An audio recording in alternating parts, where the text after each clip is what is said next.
మహాగణుడును రక్షకుడైన యేసుక్రీస్తు బలమైన నామంలో ప్రేమధార టీవీ వీక్షకులందరికీ శుభములు తెలియజేస్తున్నాం. ఈనాటి పాఠంలో మనము 1వ సమూయేలు 6-7 అధ్యాయాలను ధ్యానించుకోబోతున్నాం. దేవుని మందసము ఫిలిష్తీయుల వద్ద 7 నెలలు ఉంది. దీనిని ఎలాగైనా దాని స్వస్థలానికి పంపాలని వారు ఉద్దేశించారు. వారు ఒక కొత్త బండి చేయించి కాడి మోయని పాడి ఆవులను రెండింటిని తెచ్చి బండికి కట్టి దాని మీద మందసాన్ని ఉంచి పంపించారు. బండి వెళ్తుండగా 5 సర్దార్లు దానిని వెంబడించారు. మందసం రావడాన్ని చూసి బెత్షెమెషు వారు ఎంతో సంతోషించారు. వారు ఆసక్తితో యెహోవా మందసాన్ని తెరిచి చూశారు. దాంతో దేవుడు వారిలో 50,000 పైచిలుకు మందిని మొత్తాడు. ఆ గొప్ప దెబ్బతో అనేకులు దుఃఖించారు. మందసాన్ని నడిపించడానికి లేవీలకు తప్ప మరొకరికి అవకాశం లేదు. మందసము కిర్యత్యారీములో 20 సంవత్సరాలు ఉంది. సమూయేలు ఇశ్రాయేలు వారితో, మీ పూర్ణ హృదయముతో యెహోవా వైపు మళ్ళండి అని చెప్పాడు.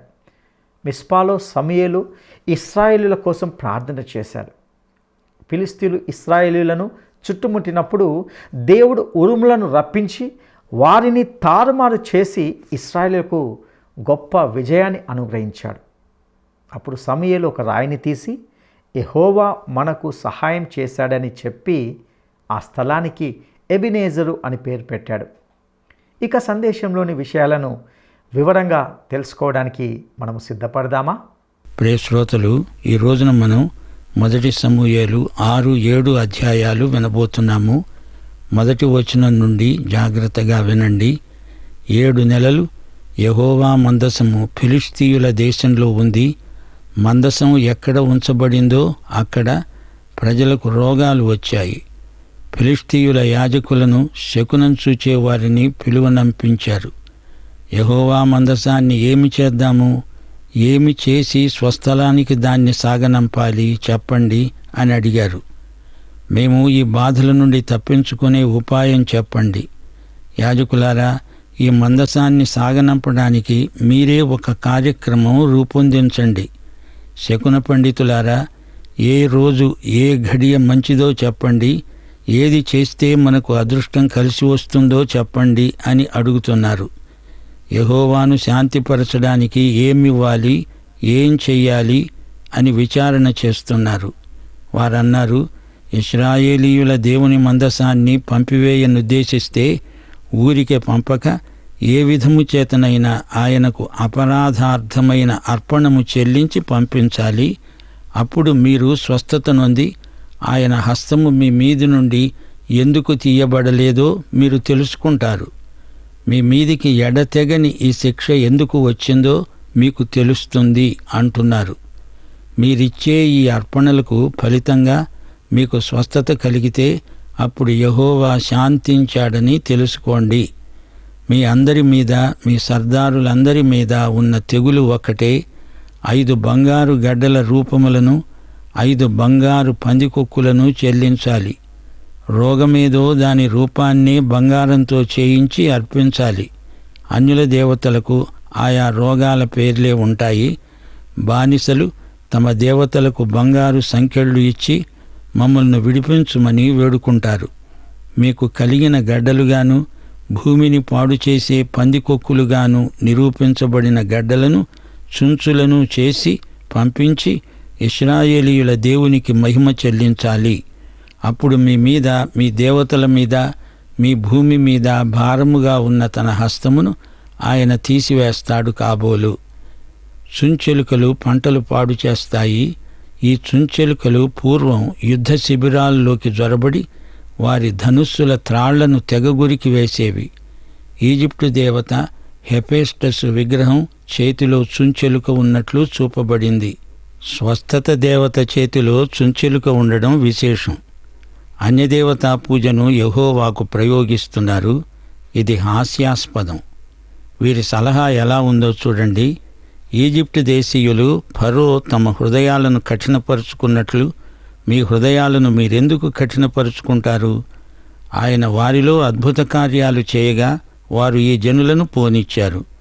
ఇశ్రాయేలీయులు వెళ్ళిపోయారు గదా, వీరికి చరిత్ర పరిజ్ఞానం ఉంది గాని చరిత్రకు దేవుడైన యెహోవాను సరిగా గ్రహించలేకపోయారు. మీరు కొత్త బండి ఒకటి చేయించి కాడి మోయని పాడి ఆవులను రెండింటిని తోలి తెచ్చి బండికి కట్టి వాటి దూడలను ఇంటికి తోలి యెహోవా మందసాన్ని ఆ బండి మీదికి ఎత్తి ఒక చిన్న పెట్టెలో అర్పణములను ఉంచి దానిని మార్గమున విడిచిపెట్టండి. బెత్షెమెషు మార్గాన అది ఈ దేశపు సరిహద్దు దాటితే ఈ గొప్ప కీడు యెహోవాయే మనకు చేశాడని రుజువవుతుంది. లేకపోతే ఇదంతా మన దురదృష్టం మాత్రమే అని తెలిసిపోతుంది. చూచారా శ్రోతలు, అది కొత్త బండి, దానికి కట్టిన పాడి ఆవులు 2. అవి ఎన్నడూ కాడి మోయనివి, అంతకుముందు ఎవరూ వాడనివి దేవునికి ఇవ్వాలి అని వారికి తెలుసు. ఒకసారి యేసు ప్రభువు మార్కు సువార్త 11వ అధ్యాయం 2వ వచనంలో అన్నమాట మనకు జ్ఞాపకం వస్తోంది. మీ ఎదట ఉన్న గ్రామానికి వెళ్ళండి, అందులో మీరు ప్రవేశింపగానే కట్టబడి ఉన్న ఒక గాడిద పిల్ల కనపడుతుంది. దాని మీద ఏ మనుష్యుడు ఎప్పుడూ కూర్చుండలేదు. మీరు దానిని విప్పి తోలుకొని రండి. సరే, వారు అలాగే చేశారు. 2 పాడి ఆవులను బండికి కట్టారు. వాటి దూడలను మాత్రం ఇంటి లోపలే ఉంచారు. ఆ ఆవులు రాజమార్గాన చక్కగా వెడుతూ అరుస్తూ బెత్షెమెషు మార్గంలో నడిచాయి. ఫిలిష్తీ సర్దారులు ఆ బండి వెంటే బెత్షెమెషు సరిహద్దు వరకు వెళ్ళారు. బెత్షెమెషు వారు లోయలో తమ గోధుమ చేలను కోస్తున్నారు. కన్నులెత్తి చూడగా మందసం వారికి కనపడింది. వారెంతో సంతోషించారు. ఆ బండి బెత్షెమెషు వాడైన యెహోషువ యొక్క పొలంలోనికి వచ్చి అక్కడే ఒక పెద్ద రాతి గుట్ట దగ్గర నిలువగా వారు బండి యొక్క కర్రలను చీల్చి ఆ జంతువులను యెహోవాకు దహనబలిగా అర్పించారు. బంగారు వస్తువులున్న ఆ చిన్న పెట్టెను దించి ఆ పెద్ద రాతి మీద ఉంచారు. ఈ బలి కార్యక్రమమంతా చూచి 5 ఫిలిష్తీ సర్దారులు నాడే ఎక్రోనుకు తిరిగి వెళ్ళారు. వీరు ఆ మందసాన్నే దేవుడు అనుకున్నారు. బెత్షెమెషు అంటే సూర్యగృహం అనే అర్థం. అక్కడ విగ్రహారాధన ముమ్మరంగా జరుగుతుంది. అయితే బెత్షెమెషు ఇప్పుడు ఇశ్రాయేలీయుల స్వాధీనంలో ఉంది. ఎక్రోనుకు దగ్గరగా ఉంది. బెత్షెమెషులో లేవీయులు ఈ బలి కార్యక్రమం నిర్వహించారు. ఫిలిష్తీయుల అపరాధార్పణగా 5 బంగారు గడ్డలు తెచ్చి చిన్న పెట్టెలో పెట్టారన్నాము గదా. అష్డోదు, గాజా, అష్కెలోను, గాతు, ఎక్రోను ఒక్కొక్క ప్రాంతానికి ఒక్కొక్క బంగారు గడ్డ అందులో పెట్టారు. 5 సర్దారులు తలా ఒక పందికొక్కును బంగారంతో చేయించుకుని తెచ్చి అందులో పెట్టారు. పెద్ద రాతి మీద దాన్ని ఉంచారు. ఆ రాయి సాక్ష్యార్థంగా నిలిచిపోయింది. బెత్షెమెషు వారు మందసాన్ని తెరిచి చూడగా దేవుడు వారిని హతం చేసి ఆ జనులలో 50,070 మందిని మొత్తాడు. ఆ గొప్ప దెబ్బకు అనేకులు దుఃఖాక్రాంతులయ్యారు. మందసాన్ని తెరతో కప్పకుండా నిర్లక్ష్యంగా అందులోకి తొంగి చూడడం అపచారం. అప్పుడు బెత్షెమెషు వారు ప్రార్థించారు, పరిశుద్ధ దేవుడవైన యెహోవా సన్నిధిని ఎవరు నిలువగలరు? మన వద్ద నుండి ఆయన ఎవరి వద్దకు పోవాలి? వారు కిర్యత్యారీము కాపురస్తులకు దూతలను పంపి చెప్పారు, ఫిలిష్తీయులు యెహోవా మందసాన్ని మరల తీసుకువచ్చారు. యెహోవాకు సాటి ఎవరు? ఆయనను ఎవరు ఎదిరించగలరు? ఆయనకు సమానులెవరు? కిర్యత్యారీము అంటే అడవుల పట్టణమని అర్థం. ఈ పట్టణం మిస్పాకు సమీపంలో ఉంది. ప్రియ శ్రోతలు, మందసం గాతులో ఉంది. అది మాకు వద్దు అంటూ ఎక్రోనుకు పంపారు. దాన్ని బెత్షెమెషుకు పంపడానికి ఆలోచించారు. ఫిలిష్తీయులు యెహోవాకు కానుకలిచ్చారు. ఆ కానుకల్లో వారి మూఢనమ్మకాలు వ్యక్తమవుతున్నాయి. విగ్రహారాధన దేవుని దృష్టిలో ఆధ్యాత్మిక కాలుష్యం. 5 బంగారు గడ్డలేమిటి? 5 బంగారు చుంచెలుకలు, పందికొక్కులేమిటి? ఫిలిష్తీయులు మందసాన్ని బండెక్కించారు. వారికి ఆధ్యాత్మికమైన వెలుగు లేదు. కాని ఇశ్రాయేలీయుల మాటేమిటి? వీరికి దేవుని వెలుగు ఉన్నా చూడలేకపోతున్నారు. అందుకే ఇశ్రాయేలీయుల మీదికి ఎక్కువ శిక్ష వచ్చింది. ఫిలిష్తీయులు ఆవు దూడలను ఇంటిలోనే ఉంచారు. ఈ ఆవులు సహజంగా కాక సహజాతీతంగా నడిచాయి. ఫిలిష్తీ సర్దారులు ఇది యెహోవా కార్యమే అని గ్రహించారు. ఇశ్రాయేలీయులు ఫిలిష్తీయులు ఇచ్చిన కానుకలను అక్కడే ఆ రాతి మీదే పెట్టేశారు. యెహోవా దేవుడు అన్యుల నుండి అర్పణలను అంగీకరించడు, రక్షించబడని వారి కానుకలు పవిత్రమైనవి కావు అని దేవుని తలంపు. ఇశ్రాయేలీయుల దగ్గరికి మందసం వచ్చింది, బాగానే ఉంది. గాని వీరికి సమస్యలు కూడా ఎక్కువయ్యాయి.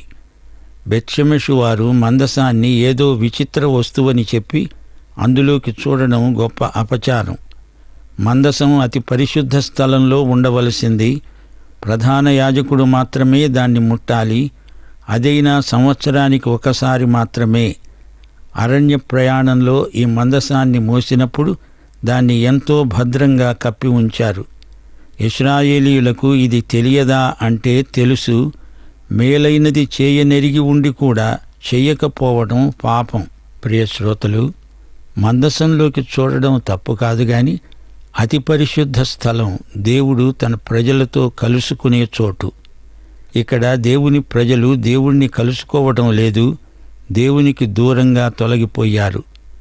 వారి అవిధేయతకు, వారి తిరుగుబాటుకు, దేవదూషణకు, తిరస్కారానికి దేవుడు వారిని శిక్షించాడు. దేవుని బిడ్డలకు మూఢనమ్మకం తగదు. వీరు మందసాన్ని చూచి భయపడడం దేనికి? కిరియత్యారీము వారలారా రండి, మందసం తీసుకుపోండి అంటారేమిటి? అనగా వీరు దేవుణ్ణి తప్పించుక తిరుగుదామని చూస్తున్నారు. యెహోవా నా కాపరి, నాకు లేమి కలుగదు, నాకు లేమి కలుగదు. యెహోవా నా కాపరి, నాకు లేమి కలుగదు, నాకు లేమి కలుగదు.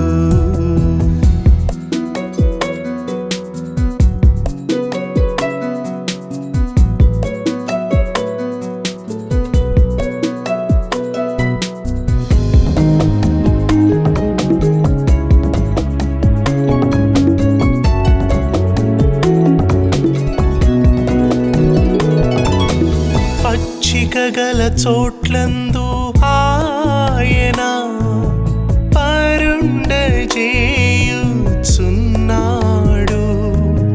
పచ్చిక గల చోట్లందు ఆయన పరుండజేయుచున్నాడు, పరుండజేయుచున్నాడు,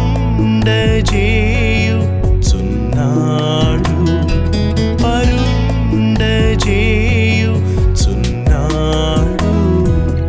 యెహోవా నా కాపరి, నాకు లేమి కలుగదు, నాకు లేమి కలుగదు.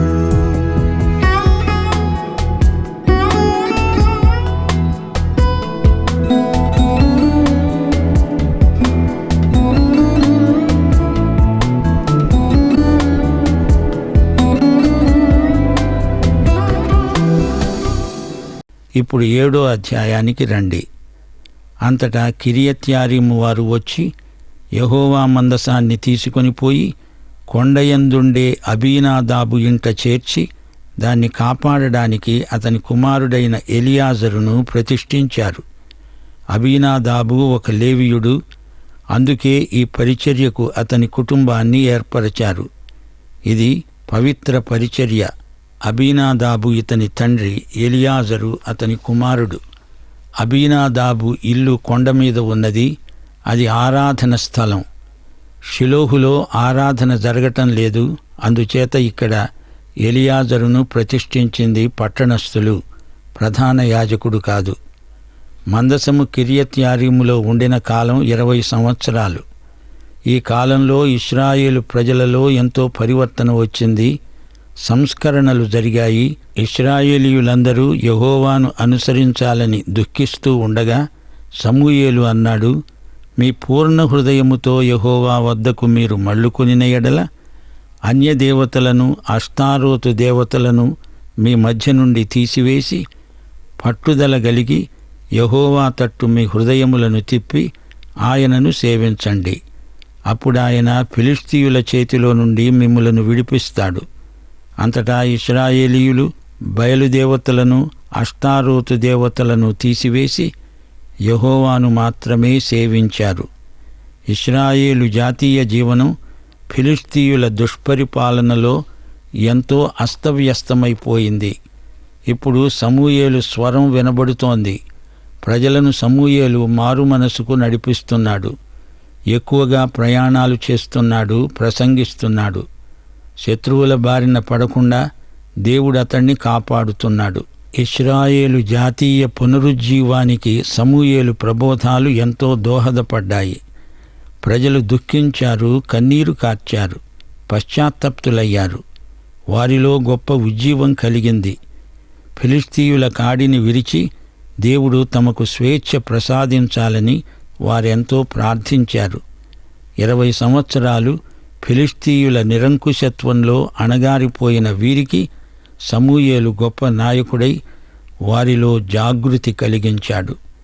లెండి, రండి, పూర్ణ హృదయంతో దేవుని వైపు తిరగండి, మీ విగ్రహాలను తీసి పారేయండి, విశ్వాసము ధైర్యము ప్రదర్శించండి. ఇశ్రాయేలీయులందరినీ మిస్పాకు పిలువనంపండి, నేను మీ పక్షమున యెహోవాకు ప్రార్థన చేస్తాను. ప్రియశ్రోతలు గమనించారా? బయలు, అష్తారోతు దేవతలు వీరి మధ్యకు ఎలా వచ్చాయి? ఇవి అన్య దేవతలు. బయలు దేవుడు భర్త, అష్తారోతు భార్య. ఈ దేవతలకు సంతానోత్పత్తి శక్తులున్నాయని వారి భావన. వారు మిస్పాలో కూడుకున్నారు. మిస్పా అంటే కోట బురుజు. ఇది బెన్యామీను భూభాగంలో ఉంది. ఎత్తైన కొండ. ఇది ఆధ్యాత్మిక యుద్ధం, ఫిలిష్తీయులపై దండయాత్ర. వారు మిస్పాలో నీళ్లు చేది యెహోవా సన్నిధిలో కుమ్మరించి ఆ దినము ఉపవాసముండి యెహోవా దృష్టికి మేము పాపాత్ములము అని ఒప్పుకున్నారు. నీళ్లు తోడడము అనే చర్య ఆనందాన్ని సూచిస్తుంది. లోతైన ఆధ్యాత్మిక అనుభవానికి ఇది వ్యక్తీకరణ. జీవము, ఆరోగ్యము, ఆనందము అందులో ఇమిడి ఉన్నాయి. నీటిని యెహోవా సన్నిధిలో కృమ్మరించారు అంటే పాపాన్ని గురించి పశ్చాత్తప్తులవుతున్నారు, హృదయాన్ని కుమ్మరించుకుంటున్నారు, తమ బలహీనతను ఒప్పుకుంటున్నారు. 2 సమూయేలు 14:14 నేలను ఒలికిన మీదట మరల ఎత్తలేని నీటి వలె ఉన్నాము. వారు ఉపవాసమున్నారు, పశ్చాత్తాపం వెలిబుచ్చారు. దేవుని ఎడల పాపం చేశాము, పాపాత్ములము అని ఒప్పుకున్నారు. ఇంతవరకు ప్రవక్త ఆధ్యాత్మిక విషయాలు మాట్లాడుతూ వచ్చాడు. ఇప్పుడు రాజు వలె, న్యాయాధిపతి వలె వ్యవహరిస్తున్నాడు. మిస్పాలో సమూయేలు న్యాయం తీరుస్తూ వచ్చాడు. ఇప్పుడు సమూయేలే ప్రవక్త, న్యాయాధిపతి. ఇశ్రాయేలీయులు మిస్పాలో కూడి ఉన్నారని ఫిలిష్తీయులు విన్నప్పుడు ఫిలిష్తీ సర్దారులు ఇశ్రాయేలు మీదికి వచ్చారు. ఈ సంగతి ఇశ్రాయేలీయులు విని ఫిలిష్తీయులకు భయపడి సమూయేలు వద్ద మనవి చేశారు. ఫిలిష్తీయుల చేతిలో నుండి మనలను రక్షించున్నట్లుగా మన దేవుడైన యెహోవాకు మా పక్షాన ప్రార్థన చేయడం మానవద్దు. తమ కోసం విజ్ఞాపన చేయవలసిందిగా సమూయేలును కోరుతున్నారు. అప్పుడు సమూయేలు పాలు విడువని ఒక గొర్రెపిల్లను తెచ్చి యెహోవాకు సర్వాంగ బలిగా అర్పించి ఇశ్రాయేలీయుల పక్షమున యెహోవాకు ప్రార్థన చేయగా యెహోవా అతని ప్రార్థన అంగీకరించాడు. ఇక్కడ సమూయేలు యాజక పరిచర్య చేస్తున్నాడు. వారి పక్షాన విజ్ఞాపన చేస్తున్నాడు, ప్రాయశ్చిత్తం జరిగిస్తున్నాడు. పాలు విడువని గొర్రెపిల్ల అంటే అది 7 రోజుల వయస్సు గలది. సర్వాంగ బలి అనగా దహన బలి అర్పించాడు. గొర్రెపిల్లను పూర్తిగా దహించాడు. అదే సర్వాంగ బలి. సర్వాంగ బలి అనేది విశ్వాసి యొక్క సంపూర్ణ సమర్పణను సూచిస్తుంది. నిర్నిబంధంగా తమను తాము దేవునికి సమర్పించుకున్నారని భావం. సమూయేలు దహనబలి అర్పిస్తూ ఉండగా ఫిలిష్తీయులు యుద్ధం చేయడానికి ఇశ్రాయేలీయుల మీదికి వచ్చారు. యెహోవా ఆ దినమున ఫిలిష్తీయుల మీద మెండుగా ఉరుములు ఉరిమించి వారిని తారుమారు చేయగా వారు ఇశ్రాయేలీయుల చేతిలో ఓడిపోయారు. సమూయేలు ప్రార్థనకు జవాబుగా ఉరుములు వినిపించాయి. 1 సమూయేలు 2:10 హన్నా ప్రార్థనలో అన్నది, యెహోవాతో వాదించేవారు నాశనమవుతారు. పరమండలములో నుండి ఆయన వారిపైన ఉరుము వలె గర్జిస్తాడు. 29 కీర్తనలోని యెహోవా స్వరం విన్నారా? అది ఉరుము గర్జన. 11 ఇశ్రాయేలీయులు మిస్పాలో నుండి బయలుదేరి బేత్కారు వరకు ఫిలిష్తీయులను తరిమి హతం చేశారు. లోయలోబడి దారిలో సెలయేరు ఉంటే అప్పుడు సమూయేలు ఏమి చేశాడు? ఒక రాయి తీసి మిస్పాకు షేనుకు మధ్య దానిని నిలిపి, ఇంతవరకు యెహోవా మనకు సహాయం చేశాడు అని చెప్పి దానికి ఎబెనెజరు అని పేరు పెట్టాడు. ఇంతకు ముందు అపజయం పొందిన స్థలంలోనే ఇప్పుడు అఖండ విజయం ప్రాప్తించింది. ఎబెనెజరు అనగా సహాయపు రాయి. ఇంతవరకు దేవుడు మనకు సాయం చేశాడు అంటే ఇక ముందు కూడా సాయం చేస్తాడు అనే నిరీక్షణ అందులో ఇమిడి ఉంది. మిస్పా షేను మధ్యలో ఎబెనెజరు ఉంది. షేను అంటే పన్ను, మిస్పా అంటే కోట బురుజు.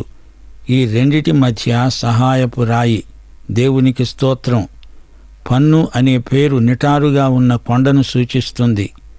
ఈ విధంగా ఫిలిష్తీయులు అణపబడిన వారై ఇశ్రాయేలు సరిహద్దులలోనికి తిరిగి రాకుండా ఆగిపోయారు. సమూయేలు ఉండిన దినములన్నిటా యెహోవా హస్తము ఫిలిష్తీయులకు వ్యతిరేకంగా ఉన్నది. తాత్కాలికంగా ఫిలిష్తీయులు ఆగిపోయారు.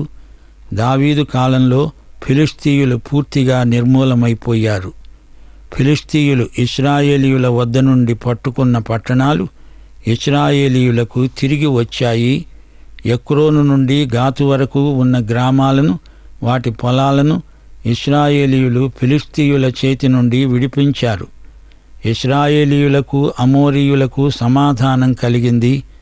ఇంతకుముందు అమోరీయులు దోపిడిగాండ్లు, గాని ఇప్పుడు ఇశ్రాయేలుతో సమాధానపడి ఫిలిష్తీయులను జయించడానికి తోడ్పడ్డారు.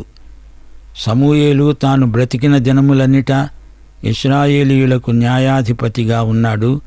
రాజు ఉన్నా సమూయేలు న్యాయాధిపతి హక్కులు అతనికి ఉన్నాయి. అదే సమూయేలు ప్రత్యేకత. సమూయేలు బేతేలుకు, గిల్గాలుకు, మిస్పాకు తిరుగుతూ ఆ స్థలములయందు ఇశ్రాయేలీయులకు న్యాయము తీరుస్తూ వచ్చాడు. ఇవి పవిత్ర స్థలాలైపోయాయి. సంచారక న్యాయాధిపతిగా సమూయేలు ప్రజల మధ్య మంచి పేరు తెచ్చుకున్నాడు. అతని ఇల్లు రామాలో ఉండినందున అక్కడికి తిరిగి వచ్చి అక్కడ కూడా న్యాయం తీరుస్తూ ఉండేవాడు. రామాలో తండ్రి అయిన ఎల్కానాకు ఎంతో పొలం ఉంది. అందుచేత సమూయేలు తన నివాసం అక్కడే ఏర్పరచుకున్నాడు. అతడు అక్కడ యెహోవాకు బలిపీఠం కట్టాడు. సమూయేలు ప్రవక్త, న్యాయాధిపతి, యాజకుడు. ఇందులో ఒక మర్మం ఉంది. సమూయేలు అహరోను క్రమానికి చెందిన యాజకుడు కాకపోయినా యాజక ధర్మం నెరవేర్చాడు గనుక మెల్కీసెదెకు క్రమానికి చెందిన యేసు యాజకత్వానికి సమూయేలు యాజకత్వం ముందు గుర్తు. 2 దశాబ్దాల తర్వాత ఇశ్రాయేలుకు ఉజ్జీవం వచ్చింది. అలాగే ఈ రోజున దేవుని సంఘానికి ఉజ్జీవం రావాలి. సమూయేలు వంటి నాయకులను దేవుడు లేపాలి. తప్పిపోయిన కుమారుడిలాగా పందులు తినే పొట్టుతో ఎలా బతకాలి? దేవుని వాక్యం మీకు ద్వారం తెరుస్తోంది. తప్పిపోయిన కుమార్తెలారా, కుమారులారా, తండ్రి వద్దకు రండి. ప్రభువు ఎదుట పాపాలు ఒప్పుకోండి. దేవుని వాక్యపు వెలుగులో మిమ్ములను మీరు చూచుకోండి. దేవుని మహిమను మీరు కోల్పోతున్నారు. రోమాపత్రిక 3వ అధ్యాయం 23వ వచనం, దేవుని కుమారుడైన క్రీస్తు రక్తము ప్రతి పాపము నుండి మనలను పవిత్రపరుస్తుంది. ఎబెనేజరు సహాయపు రాయి మాత్రమే కాదు, జ్ఞాపకాల రాయి కూడా, గుర్తింపు రాయి, ప్రత్యక్షత రాయి, భూత భవిష్యత్ వర్తమానాల రాయి. ఫిలిప్పీ పత్రిక 1వ అధ్యాయం 6వ వచనంలో పౌలు ఏమన్నాడు? మీలో ఈ సత్క్రియనారంభించినవాడు యేసుక్రీస్తు దినము వరకు దానిని కొనసాగిస్తాడని రూఢిగా నమ్ముతాను.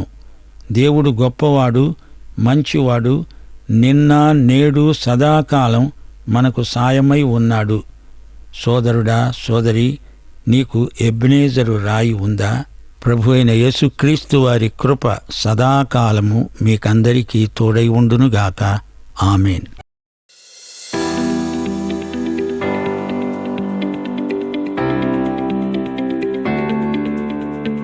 మందసము ఎన్ని నెలలు ఫిలిష్తీయుల దేశమునందు ఉండినది? మందసము ఎన్ని నెలలు ఫిలిష్తీయుల దేశమునందు ఉండినది? 1 7 నెలలు, 2 10 నెలలు, 3 6 నెలలు. ఈ ప్రశ్నకు సరైన జవాబును ఈ వాట్సాప్ నంబర్కు పంపండి. మా వాట్సాప్ నంబర్ 93 999 52570. ప్రియులారా, ఇంతవరకు మనము 1వ సమూయేలు 6-7 అధ్యాయాలను ధ్యానించుకున్నాం. దేవుని మందసము ఫిలిష్తీయుల వద్ద 7 నెలలు ఉన్నది. దీనిని వారు ఒక కొత్త బడి చేయించి కాడి మోయని పాడి ఆవులను 2 తెచ్చి బండికి కట్టి దాని మీద మందసాన్ని ఉంచి పంపించారు. మందసం రావడం చూసి బెత్షెమెషు వారు ఎంతో సంతోషించారు. వారు ఆసక్తితో యెహోవా మందసాన్ని తెరిచి చూశారు. దాంతో దేవుడు వారిలో అనేక మందిని మొత్తి చంపివేశాడు. మందసాన్ని సమీపించడానికి వాస్తవానికి లేవీలకు తప్ప మరొకరికి అవకాశం లేదు. ఇశ్రాయేలీల జాతీయ జీవనం ఫిలిష్తీయుల దుష్పరిపాలనలో ఎంతో అస్తవ్యస్తమైపోయింది. ఇప్పుడు సమూయేలు ప్రజలను మారు మనసుకు నడిపిస్తున్నాడు. ఇశ్రాయేలు ప్రజల పునరుజ్జీవమునకు సమూయేలు ప్రబోధాలు ఎంతో సహాయపడినవి. సమూయేలు ఇశ్రాయేలు ప్రజల పక్షంగా యాజక పరిచర్య జరిగించాడు. అనగా సర్వాంగ బలి అనగా దహన బలిని అర్పించాడు. సర్వాంగ బలి విశ్వాసి యొక్క సంపూర్ణ సమర్పణను సూచిస్తుంది. దేవుడు తన ప్రజలైన ఇశ్రాయేలీలకు సహాయపు రాయిగా, ఎబెనేజరు దేవునిగా వారికి తోడై ఉండి నిరీక్షణను ప్రసాదించాడు. సమూయేలు ఒక ప్రవక్త, న్యాయాధిపతి, యాజకుడు. యేసు లక్షణాలకు ఇతడు ముంగుర్తుగా ఉన్నాడు. ఇశ్రాయేలు ప్రజలకు సమూయేలు ఉజ్జీవాన్ని అందించాడు. నేటి రోజున సంఘానికి ఉజ్జీవం రావాలి. సమూయేలు వంటి నాయకులను దేవుడు లేపాలి. ఇందుకు దేవుని వాక్యము మనకు ద్వారం తెరుస్తుంది. దేవుని వాక్యము మనలను ఒప్పిస్తుంది, సరిచేస్తుంది, నడిపిస్తుంది, బ్రతికిస్తుంది. అటు కృప దేవుడు మీకు దయచేయునుగాక. దైవాశీస్సులు.